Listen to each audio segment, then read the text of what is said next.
সমুদ্র সৈকত বলতেই দীঘার পর বাঙালির পছন্দের জায়গা মন্দারমণি। কিছুটা একান্তে সমুদ্র সৈকতে সময় কাটানো কিংবা নিরিবিলি ঝাউবনের ধারে হেঁটে বেড়ানো, সঙ্গে কিছু ফান অ্যাক্টিভিটির সেরা জায়গা এই মন্দারমণি। কিভাবে আসবেন, কোথায় থাকবেন আর কি কি ঘুরে দেখবেন সব কিছু থাকবে এই ভিডিওতে, তাই ভিডিওটি শেষ পর্যন্ত দেখতে থাকুন।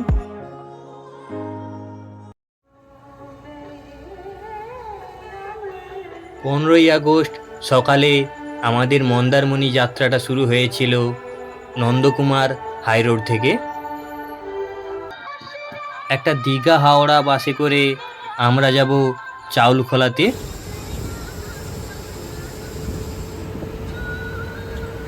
আজকে 15ই আগস্ট, তাই রাস্তায় স্কুল থেকে স্বাধীনতা দিবসের র্যালি বেরিয়েছে।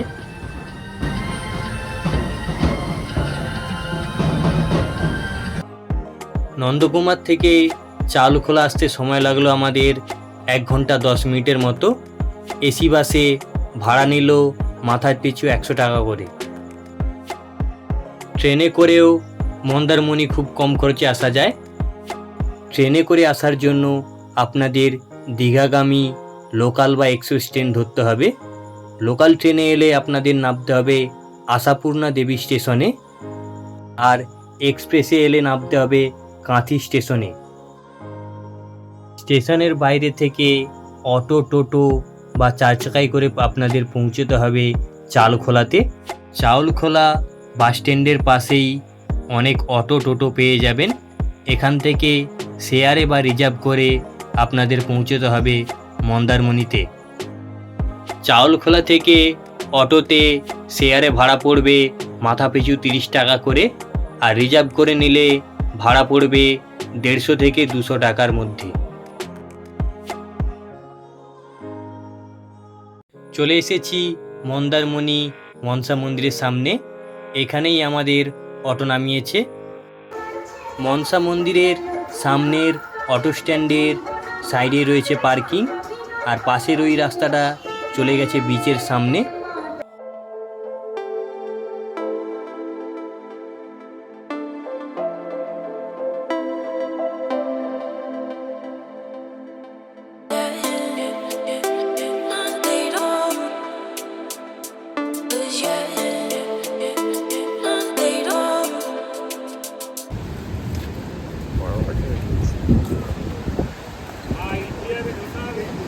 চলে এসেছি মন্দারমণি সমুদ্র সৈকতের সামনে।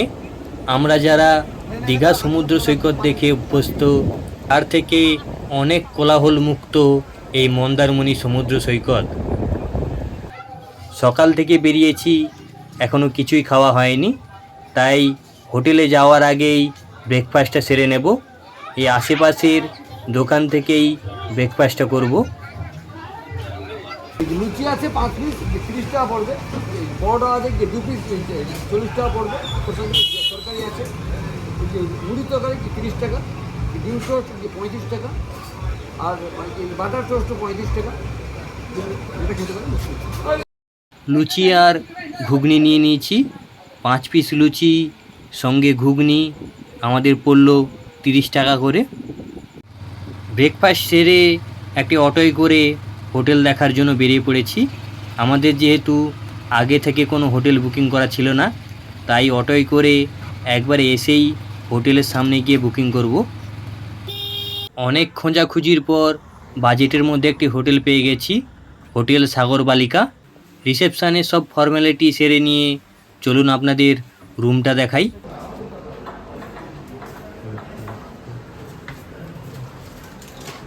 ঢোকে ডান দিকে রয়েছে বাথরুম।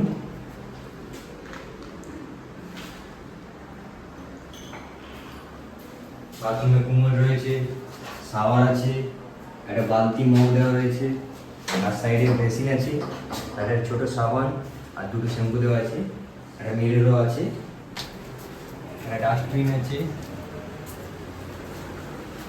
ডবল সাইজ বেড আছে, একটা টাওয়াল দেওয়া আছে, বালিশ 2টো আছে, সাইডে একটা ওয়ার্ড্রোব রয়েছে, ভেতরে র্যাক করা আছে, এই জিনিসপত্র রাখতে পারেন। এখানে ছোটো ড্রয়ার আছে,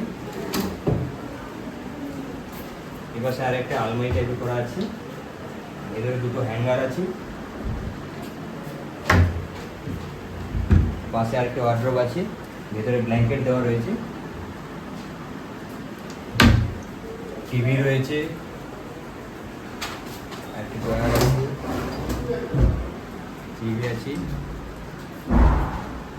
পাশে টি টেবিল আছে, সোফা রয়েছে, টিভি রিমোট দেওয়া আছে। রুমের সাথে অ্যাটাচ একটি ব্যালকনি রয়েছে, ব্যালকনি থেকে সমুদ্র সৈকত দেখা যাচ্ছে। হোটেল সাগর বালিকাতে সুইমিং পুলেরও ব্যবস্থা রয়েছে, এখানে স্নান করতে পারেন।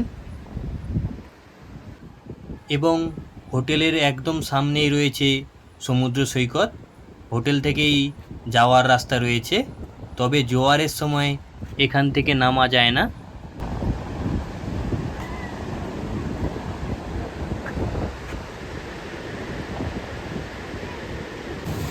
হোটেলে ব্যাগপত্র রেখে চেঞ্জ করে চলে এসেছি সমুদ্র সৈকতে স্নান করার জন্য।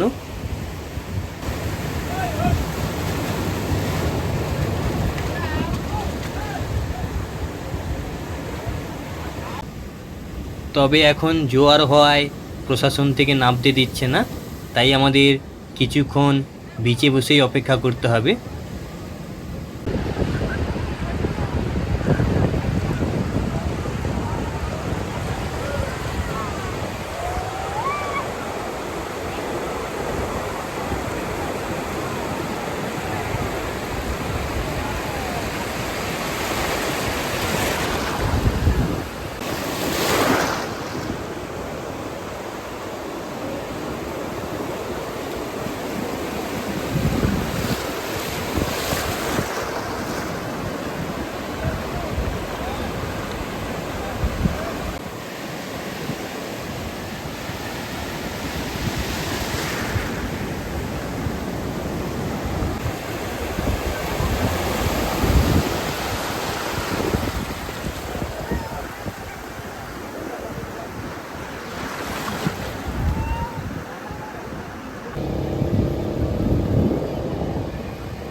দীঘার মতো মন্দারমণিতে বড় বড় ঢেউ না থাকলেও দীঘার থেকে মন্দারমণির জল অনেক পরিষ্কার, তাই কিছুক্ষণ স্নান করার পর চলে এলাম হোটেলের সুইমিং পুলে।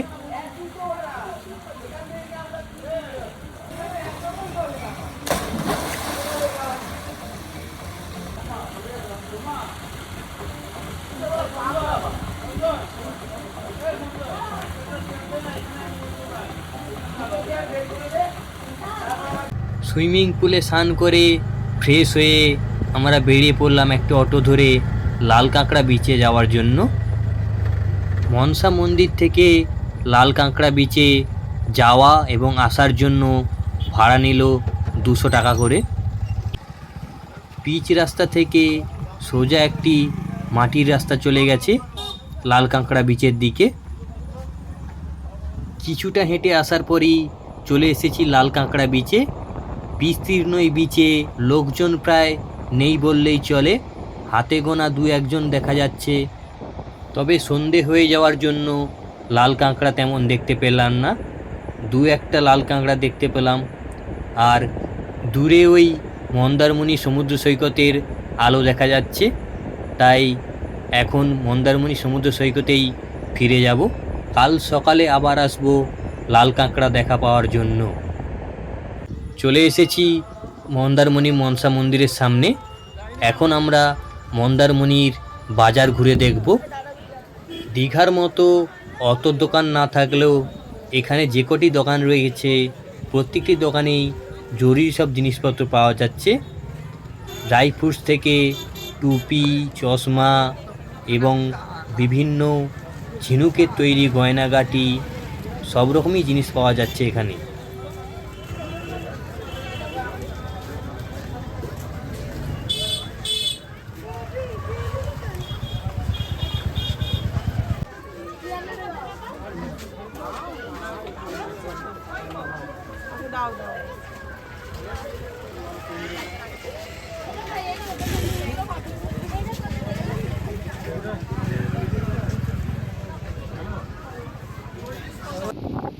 রাতের আলোয় মন্দারমণি সমুদ্র সৈকত যেন আরও মায়াবী হয়ে উঠেছে।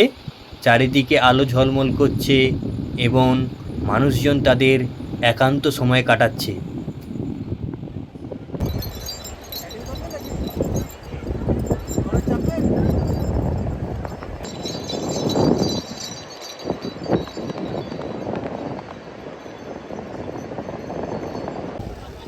সকালে সমুদ্র সৈকতে অত মানুষজন না থাকলেও সন্ধ্যের সময় ভালোই মানুষজন ভিড় জমিয়েছে। কিছুক্ষণ সমুদ্র সৈকতে সময় কাটানোর পর এবার ডিনার সেরে রুমে চলে এলাম রেস্ট নেওয়ার জন্য। পরের দিন সকাল সকাল চলে এসেছি সমুদ্র সৈকতে সূর্যোদয় দেখার জন্য।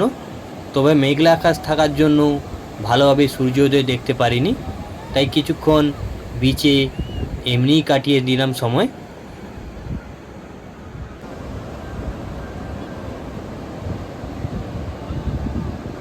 এরপর অটোয় করে আবার চলে এসেছি লাল কাঁকড়া সৈকতে। দেখি এইবার যদি লাল কাঁকড়ার দেখা পাওয়া যায়। অবশেষে দেখা মিলল সেই লাল কাঁকড়া বিচে লাল কাঁকড়ার।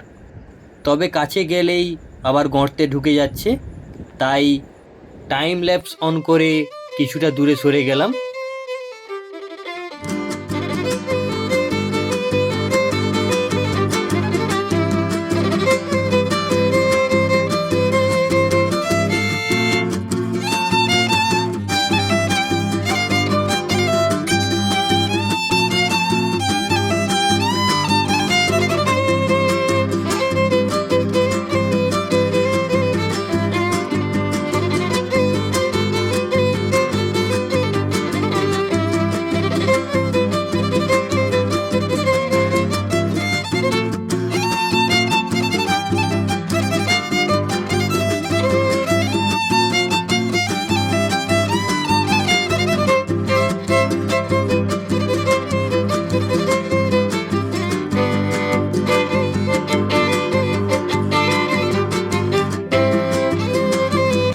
অসাধারণ এই অনুভূতি, তাই আপনাদের বলবো মন্দারমণি এলে অবশ্যই এই লাল কাঁকড়া বিচে লাল কাঁকড়া দেখতে ভুলবেন না।